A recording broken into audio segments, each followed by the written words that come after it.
Une fois qu'on a choisi sa fleur, eh ben on retourne au laboratoire. Enfin, cette période plutôt à son bureau. Vous aurez besoin des outils que vous avez à votre disposition, c'est-à-dire du scotch. Il faudra que vous preniez un compas et normalement des outils à dissection. Et du coup, ce que l'on prendra pour faire cette dissection florale, c'est 2 pinces à épiler.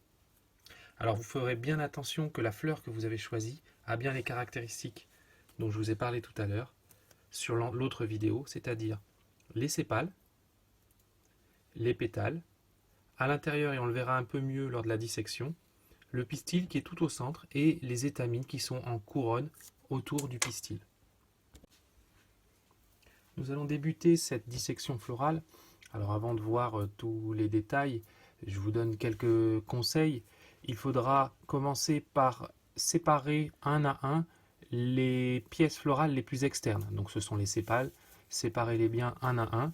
Puis ensuite ce sera les pétales et étamines et pistil qui est tout au centre. Ici sur cette fleur que j'ai déjà un petit peu commencé à disséquer, vous voyez qu'il y a beaucoup de pièces florales qui sont soudées les unes aux autres. Par exemple ici vous voyez 2 sépales soudés, 2 pétales soudés et même les étamines sont soudées aux pétales.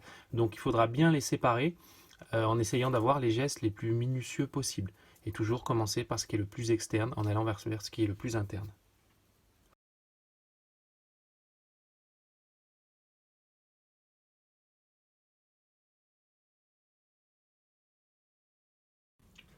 La dissection est terminée.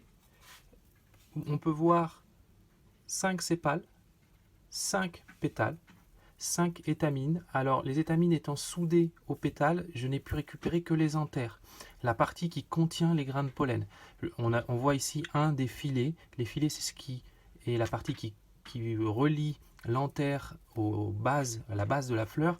Je n'ai pas pu tout récupérer, donc ici il n'y en a qu'un. Et on voit ici le pistil qui est fait de 3 parties, qui est fait de l'ovaire, du style et le stigmate. Sur le stigmate, les grains de pollen vont se déposer au moment de la pollinisation et de la fécondation. Maintenant, on va présenter cette dissection de façon conventionnelle. Comment on la présente? Eh bien, tout simplement sous forme de 4 cercles concentriques.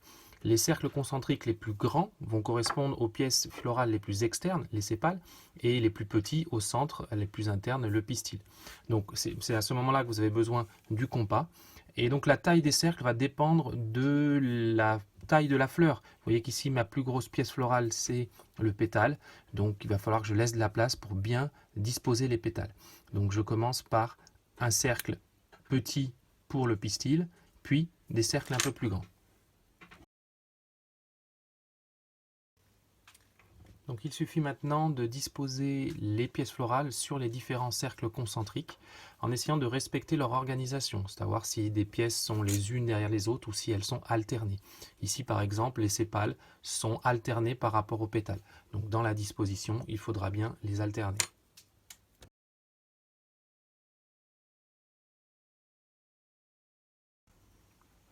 La dissection est terminée, en tout cas sa représentation. Il suffit maintenant de fixer tout ça en scotchant les pièces florales. Bien sûr, légendées, sépales, pétales, étamines, pistils. Un titre dans lequel vous irez notamment chercher sur internet le nom latin de la fleur que vous avez choisie. Si vous avez des difficultés, vous pourrez toujours me demander. Et il faudra ensuite trouver la formule florale de votre fleur. Ici, la formule florale de cette prime vert, c'est 5 sépales, 5 pétales, 5 étamines, 1 pistil. On reverra en détail quelques particularités sur les différentes formules florales.